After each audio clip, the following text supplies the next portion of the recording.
வணக்கங்க. நம்மளது பார்த்தீங்க அப்படின்னா, கோழி வந்து ஒரு 15 உருப்படி வாங்கிட்டு வந்துச்சு. எல்லாமே அழகா மேய்ஞ்சுட்டு, தீனி தின்னுட்டு இருந்துச்சு. ஒரு நாள் திடீர்னு காலையில நாங்க போய் பார்க்குறப்போ, பாதி கோழி குஞ்சு பார்த்தீங்க அப்படின்னா, செத்து போய் கிடந்தது. ஒரு 2 1 பார்த்தீங்க அப்படின்னா, தலை மட்டும் தனியா கிடந்துச்சு. எல்லாமே சேஃபா தான் உள்ள வச்சிருந்தோம். அப்புறம் எப்படி கடிச்சுன்னு தெரில அப்படின்னுக்கிறப்போ பார்க்குறப்போ, கீரியோட கால் தரை இருந்தது.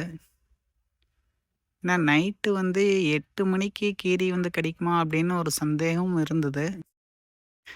சரி, கேமராவ செக் பண்ணி பார்க்கலாம் அப்படின்னு செக் பண்ணி பார்க்குறோம்.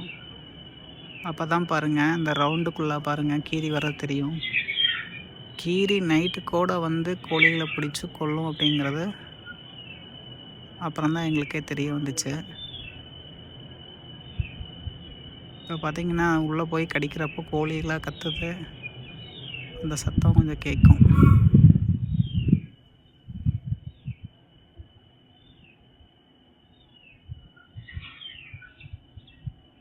அது பாருங்களேன், லைட் வெளிச்சத்திலேயே எப்படி ஓடியாந்து ஓடுதுன்னு.